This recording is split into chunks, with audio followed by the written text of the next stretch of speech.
Hi, and welcome to our Leading Peers Masterclass. My name is Jared Forman from AdaptIncrease, and we're going to focus on today what CEOs need to know before they promote someone, and what the difference is between a strong individual performer and somebody who's ready to lead a team. Very often in companies, people get promoted because of past performance. They have good technical skills, they deliver, they're reliable. What we're going to focus on today is, are those the same skills that are needed when it comes time to go to the next level and lead people? So, the CEO decision that you must make when you are thinking about a promotion and what you must ask yourself is, are we rewarding past performance, or are we confirming that this person is ready to lead a team of people? Because those are very different questions. Does this person deserve the opportunity? Might be answered by looking at their reliability, how well they've delivered, the work that they do. But your decision as a CEO is whether they are actually ready to lead work, and that takes a different skill set that we will explore today. Promotion is not preparation. Past results can show what somebody's capable of as an individual performer. What's their output like? How do they have sound judgment in the work that they deliver and that they execute? However, we have a totally different mindset when we start thinking about who's a successful individual contributor versus who is a successful manager. Because managers, just like you all as CEOs, have to get work done through other people. That changes the skill set that we look at and the capabilities that are needed to be successful.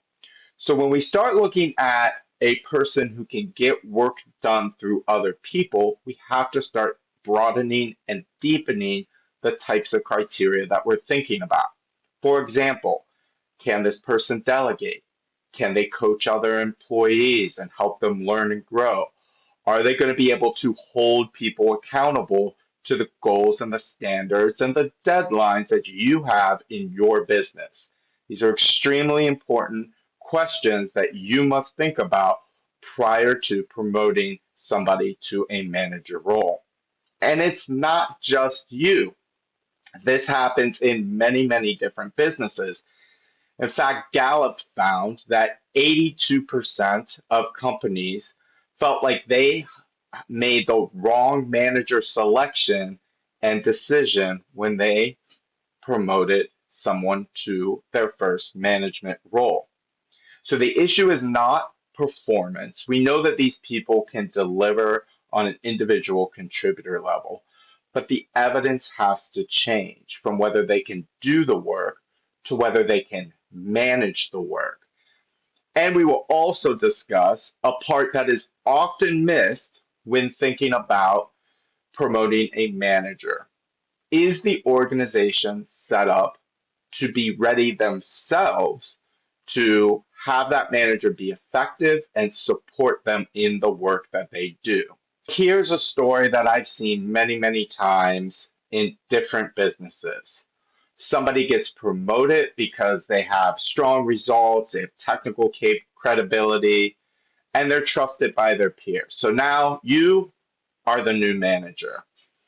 And what happens with new managers very often, if they're not ready to step into that role and they're not clearly shown what a manager should be doing, is they delegate less, which means that work that should be done by lower levels in your organization is actually now more expensive because managers who are making more are doing it, and you're less efficient in your work and processes that are getting done. Also, if that manager was once a peer of the people they are now leading, it is very common for them to avoid difficult moments and allow poor performance to linger because they want to maintain those relationships that they had with those previous peers. So that can be a pitfall that happens. And then finally, they keep doing the work. It's their comfort zone.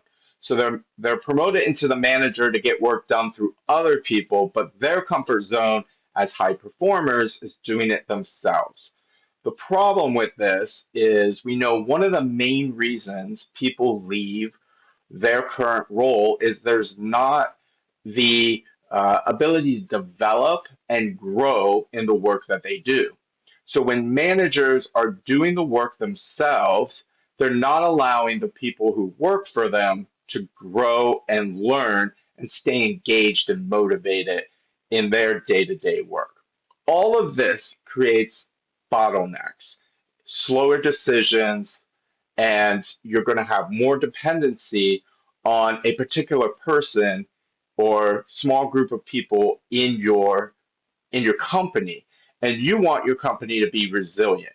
You want multiple people to be able to fill different tasks and different roles, because if somebody wins the lottery tomorrow, you want to make sure that your company isn't so dependent on that person to deliver work that you end up struggling quite a bit.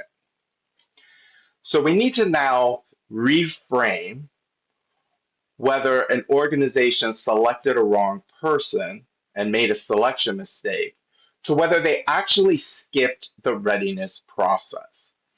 And it is very important to have a readiness process to put somebody in a very important role within your organization so that they will be successful. So let's dig into what that readiness process is. The framework is pretty simple.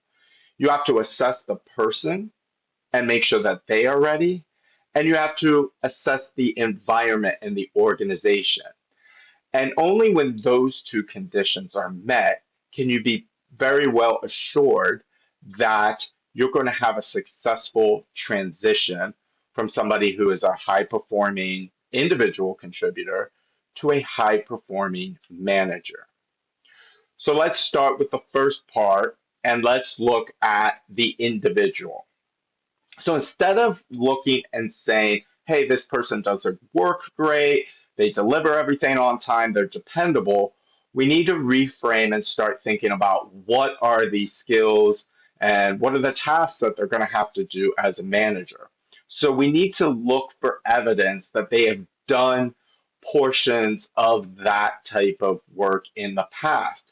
For example, have they been able to develop people before? Maybe they've supported new hires and trained and onboarded them. That is a good sign to say that this person may have some management capabilities. Have they led projects where they've been responsible for the outcome, where they were leading a group of people working through that project? How successful were they? Did they delegate to others, or did they try to do the whole group project on their own? Again, another great insight to see where that person is. Are they the type of person that peers turn to ask questions because A, they know they have the answer, and B, they're comfortable and approachable so that people feel good about going to them and asking those types of questions? These are the new types of questions we need to be asking when we're thinking about whether somebody's ready for that next step. Now, management isn't always just getting work done and, you know, giving people pats on the back. There are difficult moments in management, and we need to also look for evidence of these. For example, do you feel comfortable that this person would address somebody and hold them accountable if they missed a commitment? Again, if they've led a project in the past and they were able to do that, that should give you some confidence. Is this the type of person who can coach? Can they delegate, which is very important for a manager? What about conflict and accountability? Have they had conflicts with their peers in the past that they've been able to facilitate, manage through, and get through on the other side? Or are they always needing somebody to referee those types of situations? Have they maybe even been able to mediate conflict between peers of theirs and kind of be the peacemaker, the level headed person? Their ability to stay level headed in those stressful situations or areas of conflict are a positive sign that they may be ready for that next role. So the readiness test is not is no longer focused on just their current role performance. That's like the baseline, right? They have to be able to do that. But then we want to look for informal leadership. Have they been able to coach others, lead projects, and those management situation readiness? Can that person handle giving feedback? Can that person handle holding somebody accountable? Are they going to stay level headed in stressful moments, which we have in every workplace? Now we're starting to stack these three factors into our mindset and our criteria by which we think about who will be an effective manager. The second part, I would say, is very often left out of the equation, but it's extremely, extremely important because even the best managers need support and they need an infrastructure where they can get the support they need in the moments when they need it. So we need to step back as CEOs and take a very hard and honest look at our organization and ourselves and ask some important questions. For example, authority, extremely important. Will the manager have real authority and clear decision rights, and over what particular areas? If somebody has gone ahead and been promoted to a manager and their subordinates are always going over their head and going to you as the CEO or some other senior executive in the organization, you are not setting that person up for success because the people that report to them don't have the trust in them. They don't give them the credibility because they don't actually have the authority to make those decisions. So before you go ahead and promote anyone, you really have to think through that job description and what is the authority you're actually going to give that person. Another important idea is capacity. Too often, managers just get put into a manager role and they say, now you're doing your old job plus managing other people. And that is not setting people up to be successful. Again, you have to think through that job description. What are we taking off of their plate so they have time to manage, to delegate, to coach, to make sure that they're guiding the people that they're working with? Because that is real work and that does take time. And as a CEO, you should understand that better than most anyone else. Next, what are the expectations? Are we telling them that the expectations are meet the metrics and the KPIs no matter what? And if that's the case, then they're going to probably overload themselves, work 16-hour days, do all the work themselves, and they're going to burn out. So we need to be very clear about what are the expectations. Are the expectations that you grow and develop your people? Are the expectations that you're getting work done through others? If that's the case, then you're more clear about what they should be doing. Next is practice. How are we supporting that person in practicing difficult conversations? Conversations about underperformance, coaching and delegating to other associates. How are we giving those managers the opportunity to practice even after they've been put in the role and get feedback for how they are doing? And finally, who is supporting that manager? Who is coaching that manager? They are very often going to be in the first time as a management role. Anytime we're in a first time leadership role, it can be difficult. So, who's mentoring them? Who is going to be supporting them and actually giving them time on their calendar to be able to help develop them. This is the hard work that we have to look at our own organization and at ourselves and ask these questions. So the process as we put it together is to define and practice those critical situations, clarify what expectations they have as a manager, to support them through coaching, practice, and observing the work that they do, to prepare them by having development opportunities for them, to identify any readiness gaps that they may have or areas that they're struggling with, and to then evaluate and transition people into these roles when they are ready. And think about it. You forecast your financial future. You forecast the type of growth and customers and market share that you might have. But if we're not forecasting who's going to be ready to step into management roles and we're not supporting them in that transition, your business is going to grow because you're focused on the financial and the market growth, but you're not going to have the people who are growing with your business. So there will always be a pain gap there by having forced promotions and putting people into roles that they're just not ready for. And that's when the business has what we call those growing pains and have difficult outcomes because they weren't getting their people ready to grow just like they were getting their business ready to grow.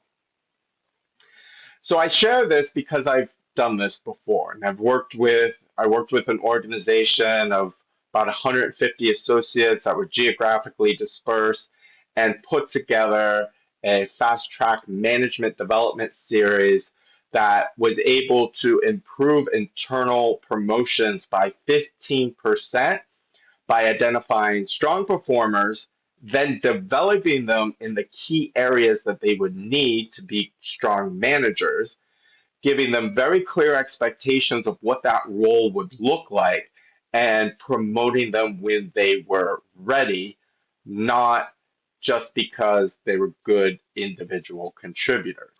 Your action as a CEO, three decisions you must make before your next promotion.